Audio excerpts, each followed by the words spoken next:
Solo podcast, brought to you by All American Ford in Aniana, Alabama. Stop by and see John Makovica and his team today. All right, welcome back, everybody. I hope you enjoyed last week's show. It was pretty awesome. Had a big crew in. I got to actually sit on the sidelines and observe and figure out, you know, things I could do better. I think Amber did a fine job. She had a good crew that came in. Of course, I ended up having to stick my 2 cents in because I can't keep my mouth shut. I was only supposed to observe and be in the audience, be an audience member. But I think it turned out really well. I think they did a good job. We got mostly. I think we mostly talked about family stuff and bar stuff. It was pretty interesting. It was a crazy time. So hopefully you guys enjoyed that. If you hadn't had a chance, check it out. This week's a little bit different. I think I've been watching the news too much. So we'll talk about that. Is I don't know if it's because of it's happening more or if it's just advertised more. But man, it just seems like so many girls are getting attacked or feel like they're being stalked and they're labeling everything as sex trafficking, and I don't know if I agree with that 100%. I do believe it's happening. I think it's happened for a long time, but I think we get on buzzwords when we start, really just beating it down, chasing it. But the main thing is the fact that is I can't believe in today's society that it even happens. I can't wrap my brain around how somebody would abduct a person. But there's so many things out there. Uh, it's the same with pedophilia. I just can't imagine what goes through somebody's head where they want to be a child molester. We had, you know, situation that happened here, in Birmingham, where a young girl was abducted from a birthday party, and just it didn't turn out well. It was a pretty sad, somber situation. And I know when my son was growing up, hell, he's big as me now. I think it'd be kind of crazy for somebody to want to take him. They'd probably return him anyway. But not to mean to make light of it, but you have to make light of it sometime. But when he was little, I think people thought I was a little crazy because I was real paranoid, not only about him walking around or whatever, but just who he's with and who you know hardly ever trusting of even other parents because people are just nuts, and luckily for us nothing ever happened.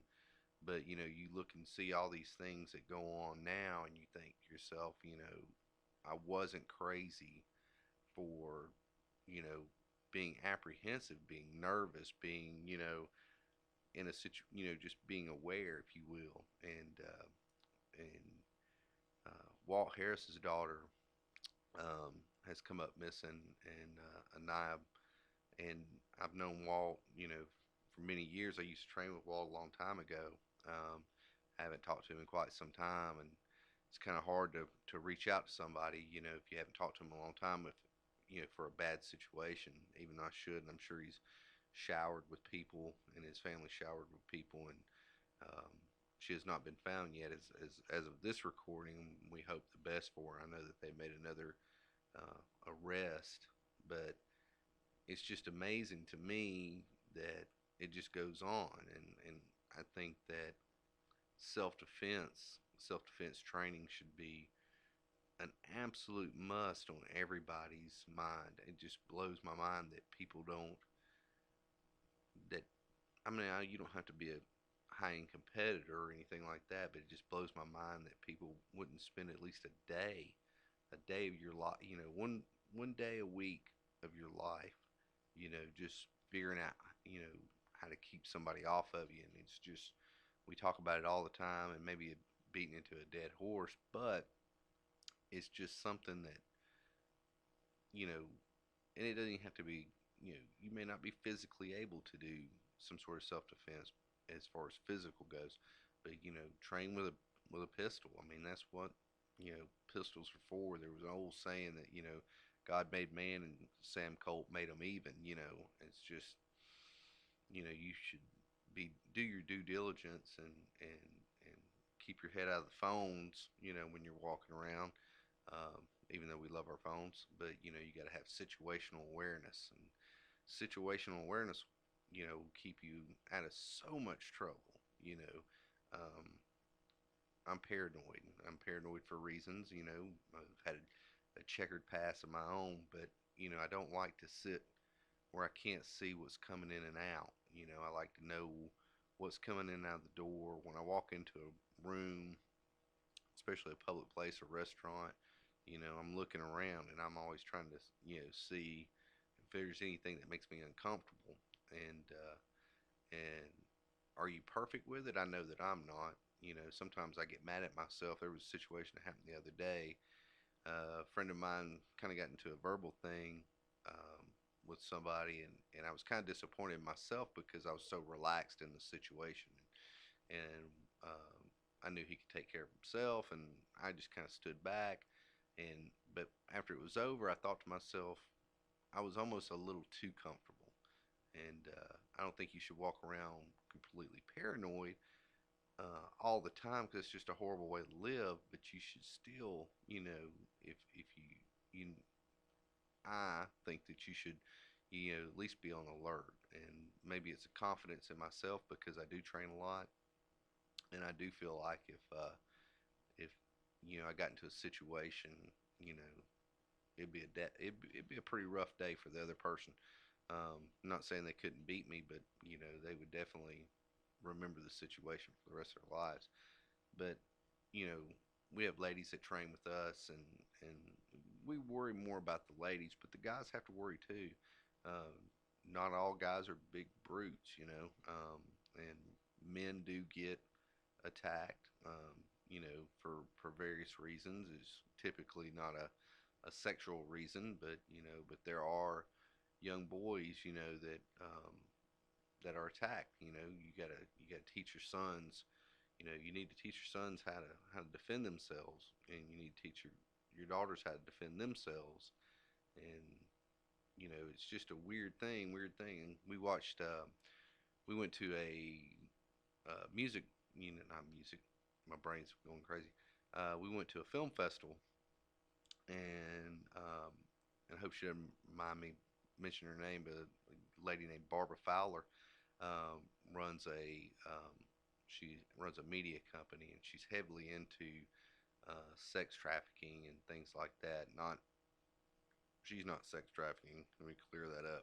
She's into fighting it, and so she had a movie that premiered there, and whew, man, it'd make the hair on your back of your neck stand up. It was very powerful message, and um, she talks about it, and she's heavily into it as far as figuring out what's going on. And I'm curious to we laugh and we cut up about a lot of different things, like strip clubs or whatnot, and human trafficking, sex trafficking has such a uh, broad label on it. So I'm curious to hear other people's opinions on if somebody is a dancer on their own will and they like to do it, whatever. Um, is that sex trafficking? Is that human trafficking if they choose to do it? Is it human trafficking?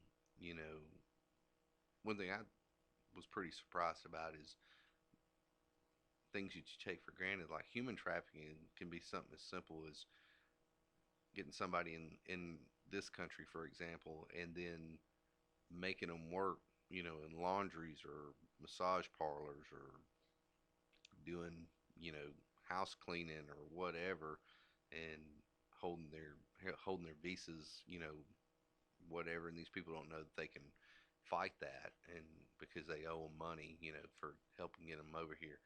Um, it's just a crazy world we live in, and I know that slavery in general, they talk about, the abolition of slavery. Slavery still goes on to this day in different countries, and they may not be on plantations, but it's wild to think that people are held against their will and can't just leave.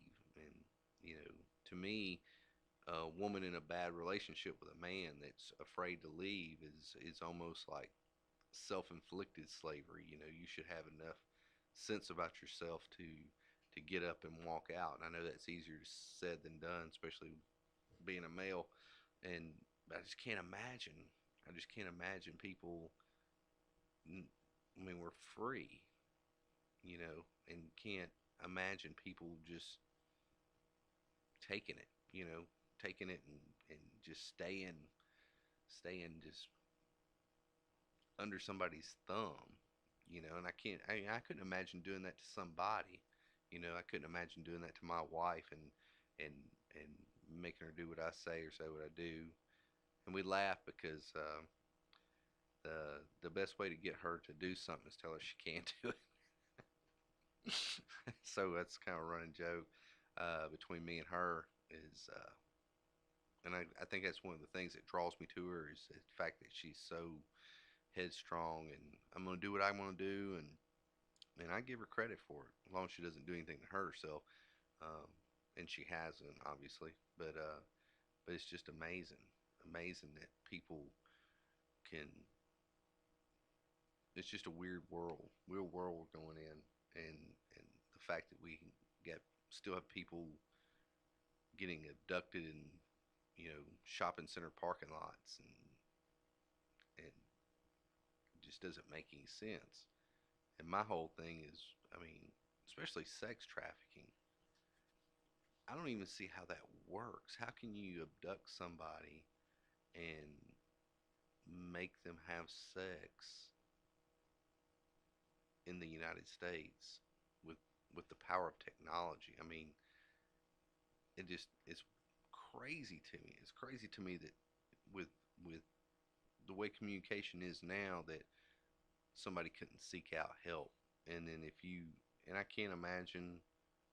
really can't imagine somebody wanting to have sex with somebody that who obviously looks like they're being held.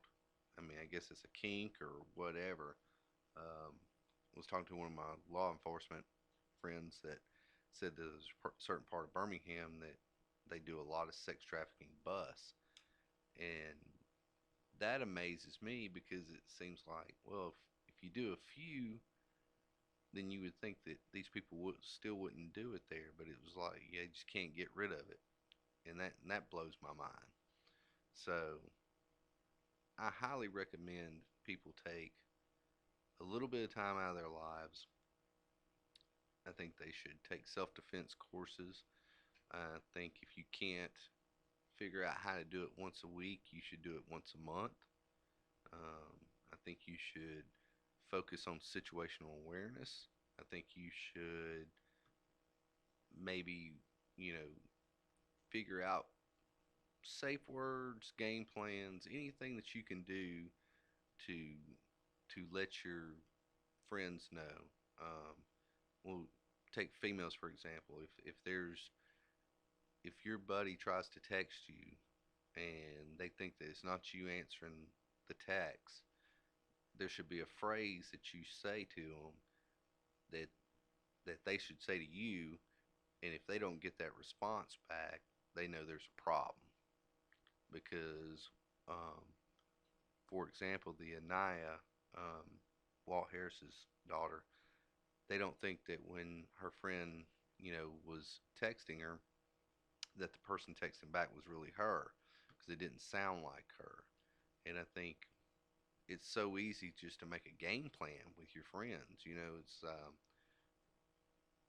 it's not that hard. Just I mean, just come up with something so that whoever your loved one is that tries to get in touch with you, if it's a weird answer or you don't answer back with a certain word, you know, your response is completely different, then boom, they know something's up, something's going on, and that they should be trying to find you at that point. You know, track your phone, um, and share that. You know, share that with you know these phones right here.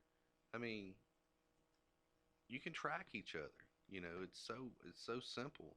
Give it to somebody that you trust. Don't give it to a nutty job that wants to stalk you, an ex or whatever. But track each other, and if you think something's wrong with your buddy, start tracking them, get to them. You know, it may make a difference. It may make a huge difference. You may save somebody's life. Um, when you girls go places, you shouldn't have to worry about going places by yourself. But um, if it's going to be late, or if it's going to be in an area you're not comfortable with, you don't know very well, damn, take a friend. Go shopping with a buddy. Um, carry a gun, but train a lot. We were actually talking to my wife that she wants to train some more. She's a good shot. So everybody be careful. Don't try no crazy shit, because you will get shot. Um, but I know that I don't even train as much shooting as I should. Ammo is expensive, but you know, damn, it's just not that difficult. I think if more people shot, maybe drive the price of ammo down. That would be awesome. Um, but that's my safety week. I don't have a big week this week. Hopefully the Thanksgiving holidays are coming up and I can have a few people on. But I just really wanted to do a PSA of telling everybody to be careful. And it's the holiday season and shopping's kicking off, and these malls are going to be booming. Stores are going to be booming. Keep an eye on your stuff. Keep an eye on your purse, credit cards. Don't get your identity stolen. Had a little bit of some of that weird stuff go on lately in the household. Um, but just watch around, carry a friend, and stay out of trouble. All right.